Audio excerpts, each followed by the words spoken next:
I guess growing up here in Savannah, Hardin County, I graduated from high school here. I played football here, went to the middle school or junior high at that time here. So I've been around a while. This is my home. Like a lot of other people, I suspect I've driven by the hospital here, and I've always known it was here. I've always noticed when they put the Christmas lights up and they're mowing the yard and that kind of thing, but never really had a full appreciation for it. But that all changed for me on June the 18th of this year, the day before Father's Day, when I had a heart attack. My name is Scott Ivey, Coach Scott Ivey. I teach at the middle school here in town and coach at the high school. I coach football. I have coached football for 17 years. I had been out mowing the yard and weed eating, went in, took a shower, cooling off, had chest pains, thought it was probably indigestion because I hadn't had any symptoms or hadn't had any history of any heart problems. Took a couple antacids, waited a few minutes. It didn't really go away. After about 30 minutes, I started sweating really profusely. And from having to take first aid and CPR classes as a coach, I knew that one of the indicators of a heart attack was sweating profusely. So that triggered in my head that I needed to do something. I didn't need to wait around. I went in the bathroom, took an aspirin, got my clothes on, told my wife we need to go to the ER. I had a full-blown cardiac arrest, and it got very busy after that. They were doing, to my understanding, over 45 minutes worth of chest compressions.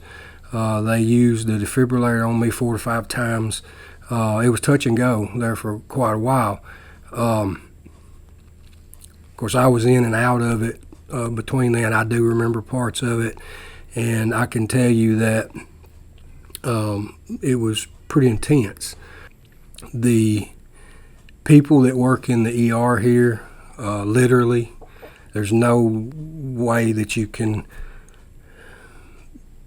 state it any other way but to say 100% they saved my life.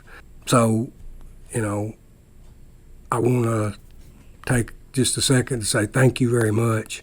I've spoken to a few of them since then. Suzanne Strickland, wow, can't say enough about her. I came back. I've had all of her kids in school, coached with her husband, grew up with him. Never thought I'd ever be on that end of things with Suzanne, where my life was literally in her hands. But I've always known what kind of a person she is and how talented and smart she is. One of the questions that I wanted to know was, why did they work on me so long?